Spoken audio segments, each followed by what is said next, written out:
Hi, everyone. Welcome to Audubon Society of Central Arkansas's meeting. I'm the Vice President, Dan Scheinman, and it's my pleasure tonight to introduce our guest speaker. Charles Allen is the Engagement Director for Audubon Delta. He focuses on diversity, equity, and inclusion by working to enhance Audubon's reach to underrepresented communities in Arkansas, Louisiana, and Mississippi. He's also a devoted member and minister of the St. Paul Church of God in Christ, which is located in the lower 9th Ward community of New Orleans. He is a native of New Orleans, where he received his Bachelor of Science degree in biology from Xavier University of Louisiana, and his Master of Science in Public Health with a concentration in environmental policy from the Tulane University School of Public Health and Tropical Medicine. And tonight, he'll be talking to us about the planning for our future, the 2023 Coastal Master Plan for Louisiana. Take it away, Charles. All right. Thank you so much, Dan. Good evening, everyone. It's a pleasure to be with you all on this warm, or I should say hot, August evening. God, I don't know about you, but I can't wait for the fall weather to blow through. Anyhow, it's a pleasure. I want to share with you all a little bit this evening about a very critical issue here in Louisiana. I'm sure you all have read it and studied up on it. You'll also hear about how we're trying to address this critical issue. This issue is the state's vanishing coastal wetlands. And since 2007, 2 years after the devastating hurricanes known as Katrina and Rita wreaked havoc on this state, we, by state law, have been developing and updating a plan of restoration projects to help us restore and regenerate those precious wetlands.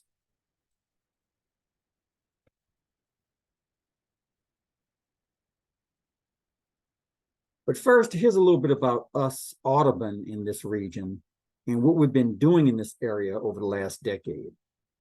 We've been working as the National Audubon Society, and in particular, before we even became recently Audubon Delta, Audubon Louisiana, we've been working with 5 other nonprofits in a coalition that we call Restore, that's focused on restoring the Mississippi River Delta. Now, this name and this whole focus comes about from the development of the Restore Act, which you recall was passed by the Congress back in 2012, 2013 period. Basically, it was the legislation and the law that was created to put a structure in place to guide how we spend the resources from the infamous BP oil disaster, okay? Those billions of dollars of resources to restore and protect natural ecosystems, fisheries, marine and wildlife habitats, beaches, coastal wetlands, and essentially the economy of the Gulf Coast area that was affected by that disaster. In terms of our work, the Restore Coalition has established as our work values a focus on equity, trust, knowledge, and overall dedication to this work. And our main work goals are basically to advance priority restoration projects with a concerted focus on being science-driven and community-inspired and influenced. Those are very key points to us. And protect and pursue future funding, and in turn, continue to advance effective, equitable, and forward-thinking planning relative to the restorations of our state's coastal wetlands. Now, why do I point out that need for future funding? Well, we will eventually reach a fiscal cliff in terms of spending these Restore Act dollars, okay? And there are various projections about how far off that horizon is. But the point is, we realize it's a pot of resources that will go away eventually. We have to come up with creative ways to get all stakeholders at the table to invest in this. The various industries, oil, gas, petrochemical, you name it. We've got to come up with creative ways to continue on with the funding of this work. Coastal Louisiana, folks, has been experiencing a land loss crisis for nearly a century. We've lost almost 2,000 square miles of coastal wetlands since 1932. Now, there are many causes of this land loss. Some are natural, natural processes we would expect to see in an inactive delta such as ours, that Mississippi River Delta that is. But much of the loss is the result of, or at least exacerbated, believe it or not, by human activity in the area, okay? As you all well know, we as human beings are not always the best of stewards as it relates to our precious environment. And that is certainly the case relative to the loss of our state's wetlands. Louisiana is unlike anywhere else in the world, and the estuaries, bayous, and marshlands of our coast have made us what we are today. Our coast is a living sanctuary, an economic driver, a vital line of defense against hurricane storm surge, and most importantly, it's our home. This slide here pretty much sums up what is at stake in Louisiana. It further speaks to that way of life that is at risk if we don't seriously turn the situation around and invest much needed work and resources into repairing our precious ecosystem. As you are probably aware, our fisheries, cuisine, and culture are all so inextricably tied to our precious wetlands. And so, with so much at risk, it should come as no surprise that much of our attention in recent years has been to turn the tide on this crisis.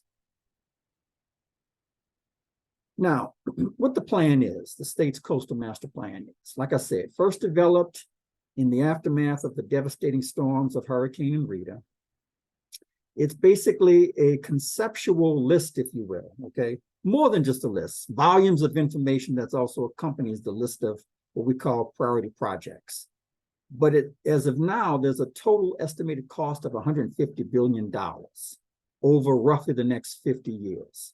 Now, let me just also say that projection works. We work very hard to make certain we account for inflationary costs. With every project cost, you can always add another million almost to it. It's the first time in our state's history, maybe even the country's history, when both hurricane protection and coastal erosion priorities were developed concurrently, okay? And this plan, as I said, is required by law to now be updated every 6 years and requires an up or down vote by the state legislature. Folks, for the most part, we will never see a day where this kind of restoration work is not necessary, because we will never have the luxury of coming into a year where we can say, guess what, y'all? We're not having hurricane season this year. We can just tick that off the list. No, there's going to always be a storm season, and storms of some kind will come into the area. And of course, we still have issues such as subsidence and all the other effects of climate change. So we really will never reach a day when we can just say we're done with this work. And again, what the plan is, again, like I said, it's a prioritization effort, trying to build this work on world-class science and not petty politics, engineering, and so forth, that is globally sound and forward-thinking in terms of its approaches. And I should also point out, there is a component to this master plan known as the annual plan. That annual plan, and annually, we have to also sort of revisit the projected costs of projects. In other words, as a year goes by and as a hurricane season goes by, we look at the projects that are teed up to be launched or implemented that year to see what other additional costs or needs there may be associated. So there's still this bureaucratic process, if you will, that has to be maneuvered through, and a lot of advocacy on the part of people in this state and elsewhere is required to go through that. This slide here, of course, speaks to what the plan is not. It's not a, ironclad budget. It's a projected budget, if you will. While there are funding constraints and there's always politics, this is why I say advocacy at the highest order is necessary, okay? We've got to always remind political leaders, look, don't take your eyes off the goal and off the prize here, okay? And as you know, and just as in any other state in this union, every state government and state legislature has competing agendas and competing needs. So that's why we got to keep up the drumbeat of advocacy in this regard. And the plan is not perfect. It's an ever-evolving document, like any plan is. But the point is, we have to get started somewhere. This list here just kind of lays out with the various icons, if you will, the types of projects that you'll find in the Coastal Master Plan. Okay. And I should also point out, this what you see here is simply a page from the plan. There are many pages in this planning document that literally look like this, with project types, estimated costs, little icons, maps. You can just eat your heart away with this kind of stuff if you love it, okay? And I'm a wonk, you can see I'm all into it, but it's very necessary. It's very necessary to get this kind of nuanced when it comes to this issue.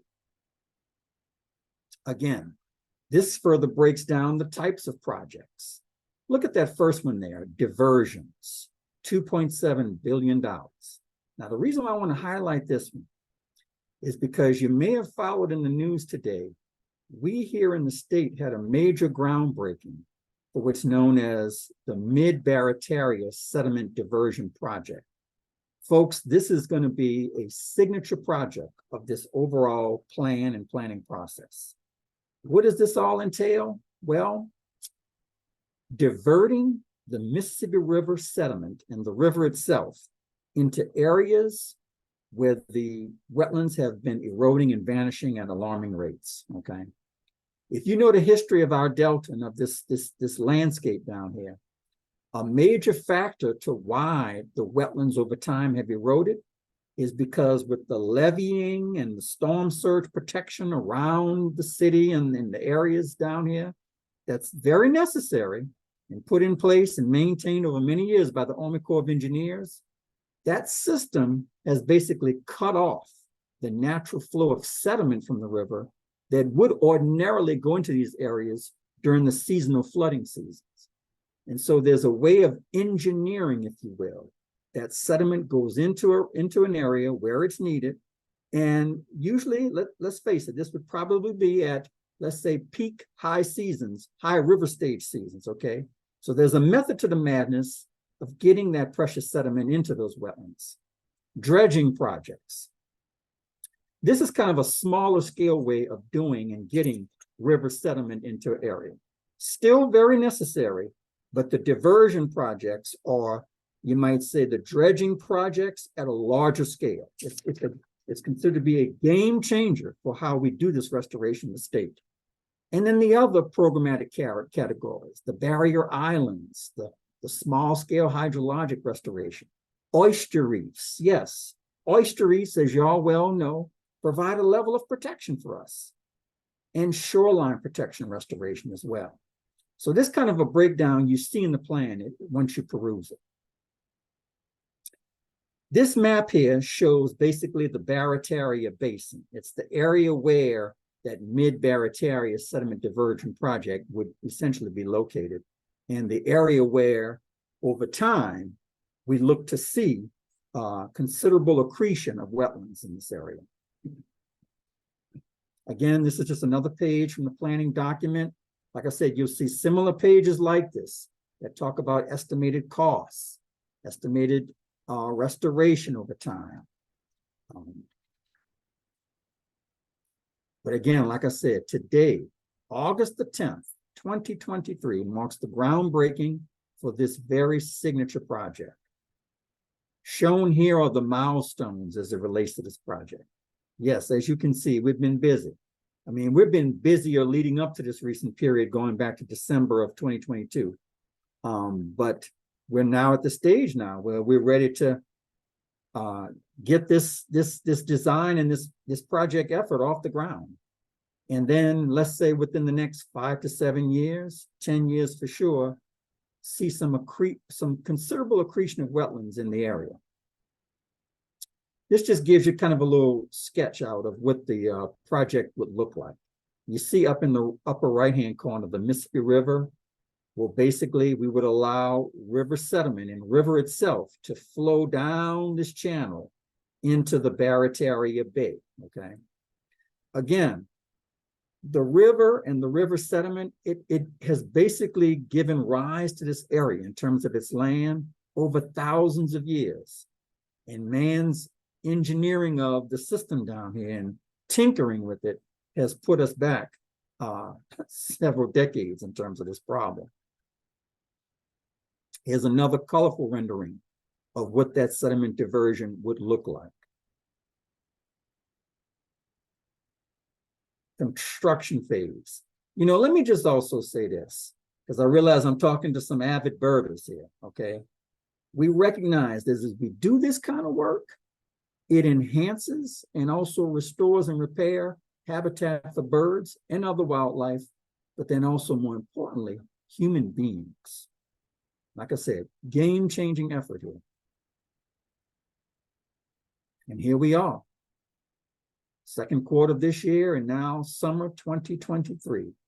I mean, this is a body of work that I can say has consumed my time even before I joined Audubon, because formerly I worked with city government here in New Orleans, where I was the advisor to our former mayor, basically on coastal restoration efforts and on environmental sciences as a whole. And so a lot of political maneuvering has taken place through the years to get us to this point, to get these various iterations of this coastal master plan adopted over the last many years, going back to the first one being adopted in 2007. Here's another area of focus, the Pontchartrain-Breton Basin or Breton Sound area. This is basically just a little bit due east of New Orleans, between New Orleans and the Mississippi River, the state of Mississippi, okay, in the Mississippi Sound area. Another area through the years that has seen devastating losses in terms of the wetlands. Again, due to human activity, levying of the river, and not allowing the river sediment to flow, you know, during its seasonal flooding seasons. This is a similar page speaking about the Pontchartrain-Breton Sound area. The estimated benefits from work in this area over the next several years. The master plan viewer. Now, this is a novel tool that can basically be used by anyone if you're interested in going in and really becoming kind of a nerdish wonk like myself in drilling down as it relates to the various projects, the benefits, the costs. If you want to check out the various layers of this plan and really dig down into the maps, check out all this information at that web address right there, okay?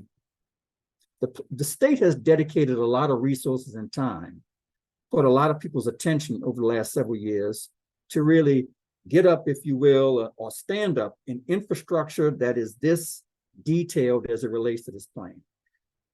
We have no other choice, y'all. We're so behind the 8 ball on this problem that it takes a lot of resources and time and a lot of salaries of staffers and consultants on this work. So I encourage you all, check it out. You'll see how detailed we've become at this work. Be a part of the solution. Yes. Why do I have this slide here? Well, as you know, as you well know, as folks of this Audubon chapter here, environmental advocacy these days, you can't ever get enough of it, okay? Like I said before, we have a state government, just as you have a state government, and each year there are various conflicts, competing priorities and agendas. So the advocacy as it relates to keeping our political figures, keeping their nose to the stone, keeping them honest, keeping them always dedicated to the cause of this work is just ever so critical.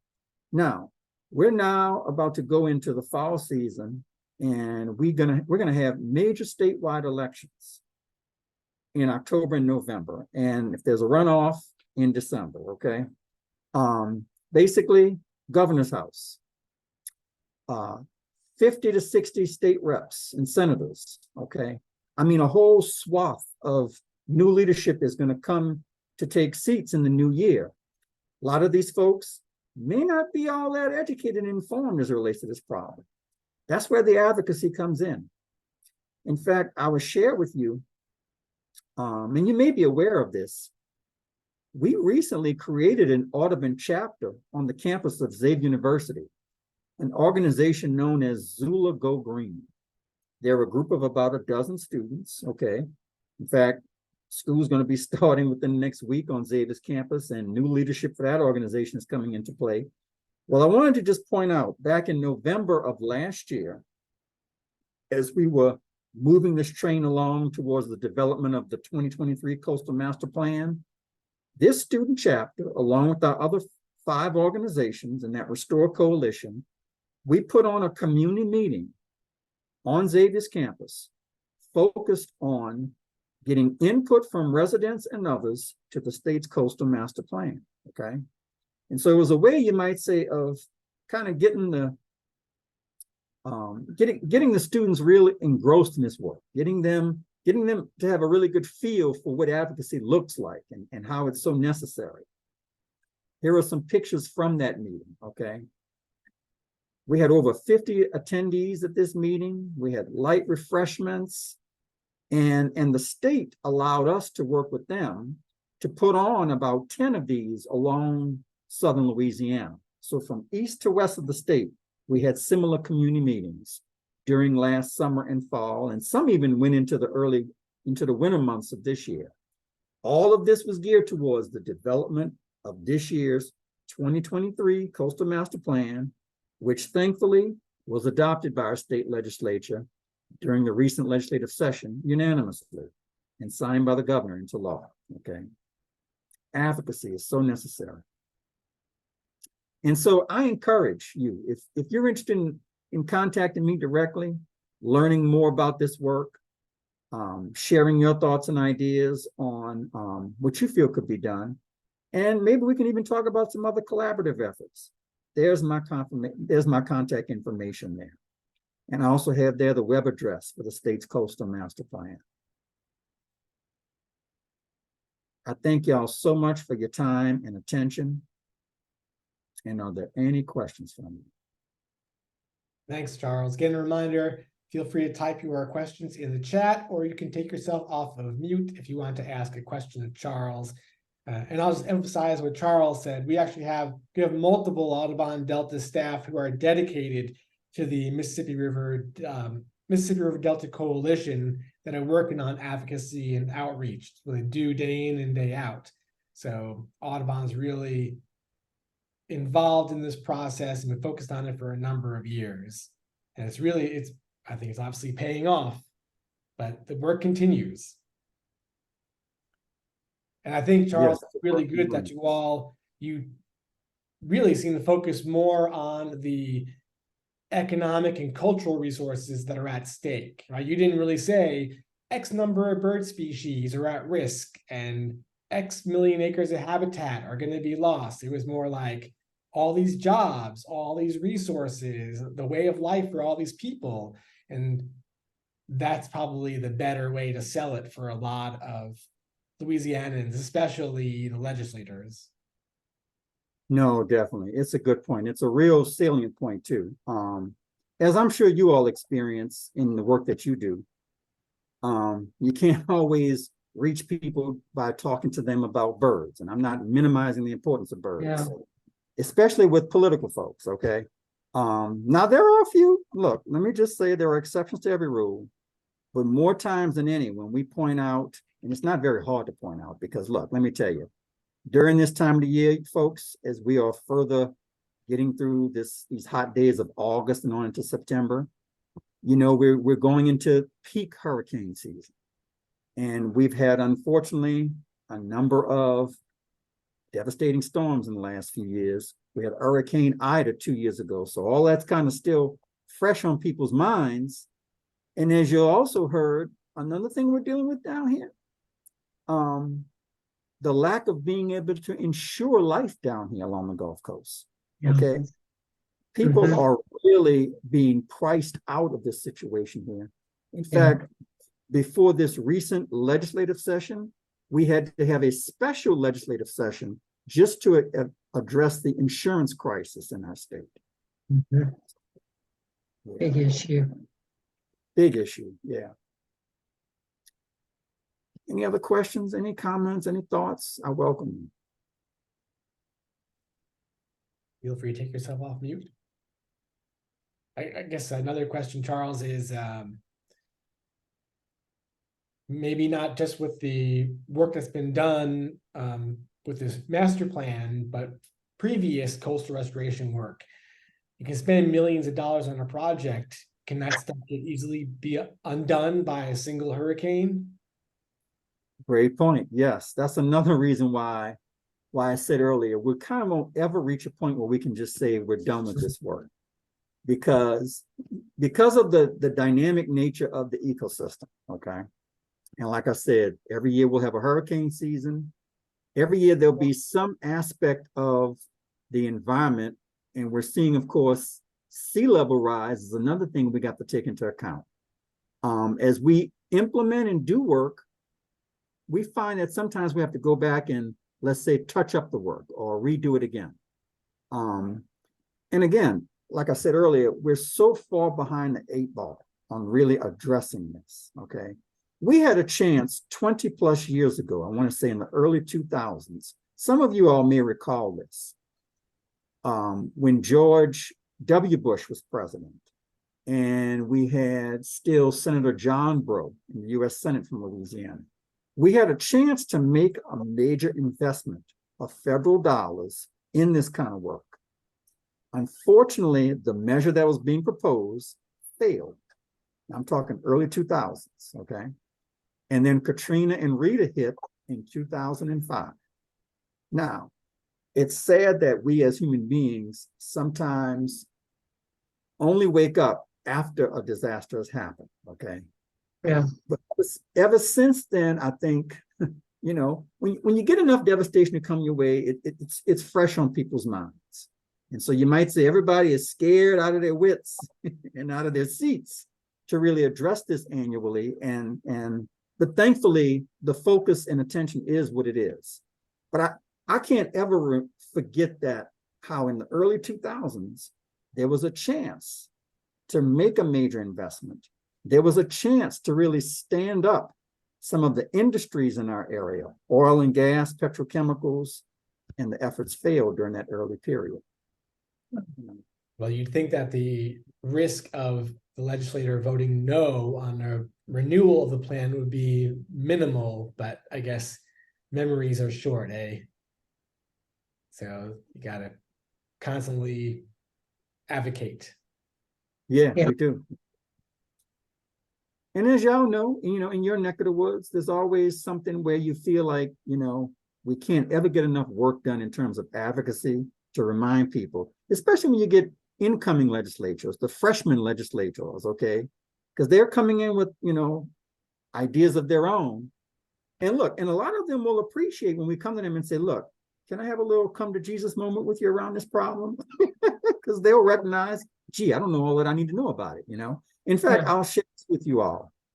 In September, next month, working with the Audubon chapter on Xavier's campus and our other coalition partners, we're going to put on a workshop on Xavier's campus where we're going to invite the candidates who are running for various state offices, come to that workshop, what we're calling Coastal One-on-One, become familiar with the Coastal Master Plan and other nuances as it relates to this work so that you know what to advocate for if you get elected, okay? Yeah. You're saving our heritage. That's right. Yeah. Charles, I've got a couple of questions, if I might. Sure. First of all, looking at presumably alluvial cores, do we know what the landscape has changed, the Delta and the Gulf landscape has changed, for instance, during the last 500 years? That's the first question. Second question is, what is being done within this plan to safeguard emergency flood mitigation ponds, where emergency runoff can immediately go fairly safely onto farmlands, but at least away from people? Thirdly, what is the present land use that you're intending to replace, and with what are you going to replace it once there is the new alluvial deposits there? So let's tackle your first question. Repeat your first question, man. Well, the first question is, looking at alluvial cores, what did the landscape look like as near, geologically, as near as 500 years ago, which was about the time people started to think in terms of the Mississippi as a commercial freeway? Yeah, so you're basically asking there, how has the soil regimes changed over Yes, time? exactly. Yeah, Long term, not 1930, 20, the short term, but long term. How well will this stand up to, for instance, 250 or 500 years? So I don't know exactly in terms of time how long it'll stand up to that, but from what I've heard from my scientist friends, as we bring in that new river sediment into the area where the wetlands have been in vanishing, we will over time further enhance it and essentially send us back to a time when there would be that regular flooding of the area, and it builds up the wetlands. Okay, it nourishes the wetlands basically because they've been sinking. They haven't been getting, you might say, that annual dosage, if you will, or seasonal dosage of sediments to really help them stay alive. And then, as you know, as sediment comes into area, you're going to get sort of a natural progression of certain flora just growing in the area. And let me also say this, with that river sediment being channeled and pumped into certain areas, there will be accompanying projects afterwards that focus on the planting of the cypress trees and the planting of the other wetland vegetation. So it's not just the sediment we're relying on going in and doing the work, but we're going to also come behind it and do vegetative restoration as well. Okay. Great. My next question was the emergency flood mitigation ponds, which are there to save lives, basically, and have worked very well on the Mississippi. The pumps, you say? Unpopular, but worked very well. You're speaking to the pumps? No, the floods, where vast amounts of water, when the Mississippi starts to seriously flood, can be diverted over farmland and away from people. Yeah. So here's something that, well, we don't have farmlands in the areas where this sediment would go. We do have oyster leases. We have areas where people who live and work in the fisheries, we know and they know, because they've been telling us and telling the state officials, we know that when this fresh water comes in, this means our fisheries in the areas where we fish and oyster and so forth will shift to other areas, okay? And we know, and they know as well, there will need to be some offsets, financial offsets for their losses, okay? Okay, good. So there's another area where, as I point out, the advocacy is critical, okay? I can remember 10 plus years ago when colleagues in the state government weren't so willing to talk about, well, what kind of concessions will the state put in place to take care of people's losses? Now with this current governor, and hopefully with the next governor who succeeds him, we'll continue on with a concerted focus in that regard, because there will be losses, okay? There's going to be some changes, no doubt about it. Let's put aside the resources that help people deal with those changes. Yeah, okay, good deal. Lynn's hand is up. Yes, I have a question. How are you dealing with the chemicals that are in the Mississippi River that have caused the dead zones outside the Mississippi River? It just grows and grows. And so if you're diverting the Mississippi water, how are you able to protect this new built land from the contaminants that have caused that dead zone? Good call. Yeah. So I can't really speak to that outside of, maybe talking about what kind of filtering mechanism they may be using. I don't know. Yeah, I can't really speak to that, but I can try to find out what the state folks are maybe considering or maybe doing in that regard. Okay, thank you. I guess I don't know enough about the issue to talk intelligently about it, but if I had to hazard a guess, right, the dead zone is about excess nutrients, nitrogen getting out into the Gulf, and That's then right. algae blooms, sucks up all the oxygen, and that's what causes the dead zone and That's right. uninhabitable for other aquatic life. But if we're Right. talking about taking this water and diverting it into wetlands where there are plants that will take up the nutrients and form new plant growth, new root growth, hold the nutrients. Just like here in Arkansas, we encourage farmers to plant buffer strips to, trap runoff and keep nutrients in the ground, prevent it from going into the Yes. waterways and carrying on. So I would imagine it's something like that. Yeah. It's a good question. We can definitely find out the answer to that. Let's see. I think I saw another hand raised. No, but I do have a question for you, Charles. Long-range sea rise seems to me is going to undo a lot of your projects. How are you going to protect these areas? I mean, So we already have this happening in terms of people literally are moving out of the area where the water is steadily rising. Okay. I can remember seeing this in the early aftermath of Hurricane Katrina and Rita. Okay.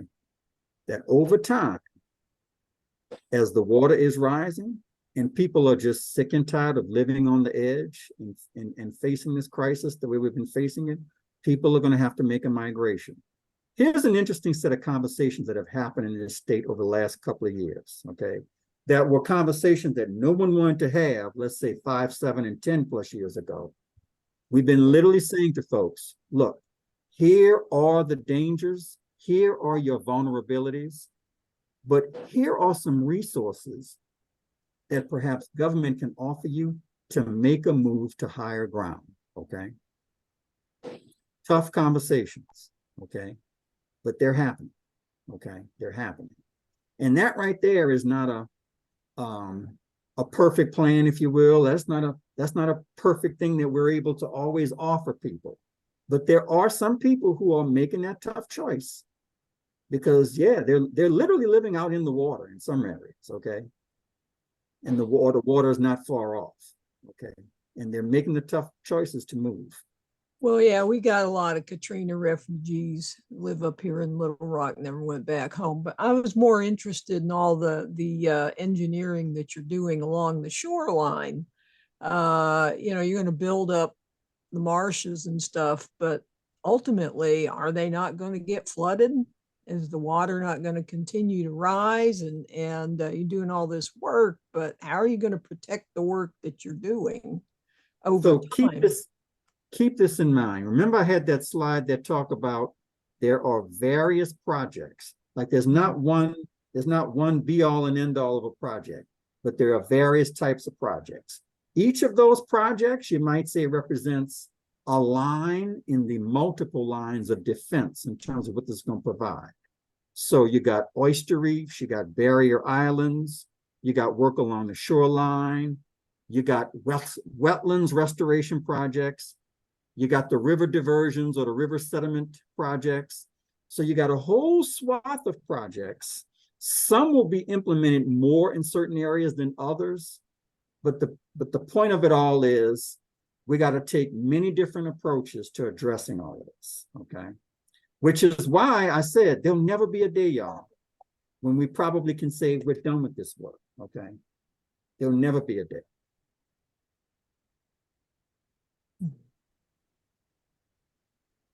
It's kind of chilling, but it's chilling, but it's real.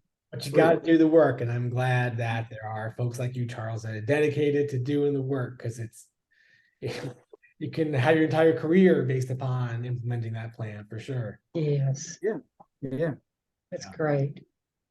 Any other questions? And just one observation, as a kid growing up, you looked at the map of the United States, and Louisiana extended out a whole lot further than it does today. You just look You're right. Wow, they lost You're right. a lot of land.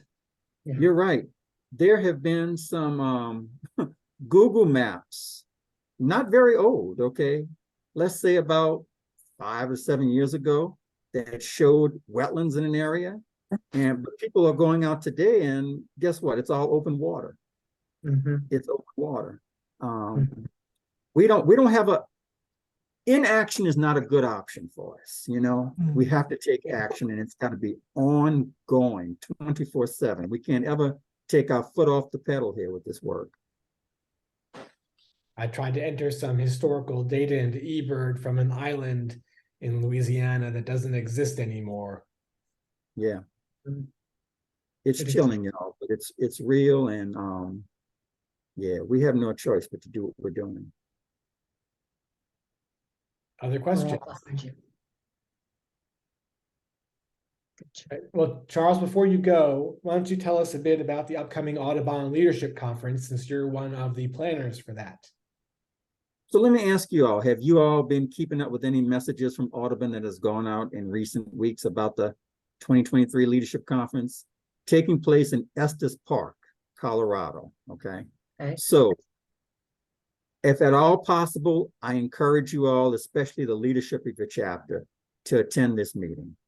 Here's why. This is just my take on everything. So this is the first time since COVID, Audubon is putting on a meeting of this kind, okay? We all know that a lot has happened at Audubon during the COVID period, okay? Headlines, not so positive, some positive, but the point is, this is our first time to come together as chapter leaders, as Audubon staff, to talk to each other about the future directions of this organization, okay? There won't be an agreement on everything, but the point is we need to have this conversation. I encourage you all, especially leadership of your organization, of your chapter. If you have the resources and the time, go to the meeting. It's going to be October 3rd to the 4th, Estes Park. In fact, Dan, what I'll make certain to do is forward to you some links. And look, there are also some scholarships that are going to be offered to attend the conference if you are so interested. But again, this is our first time to come together in this fashion. And we got a lot to talk about. You know, we've got a lot to talk about. Good. I hope to see you all there.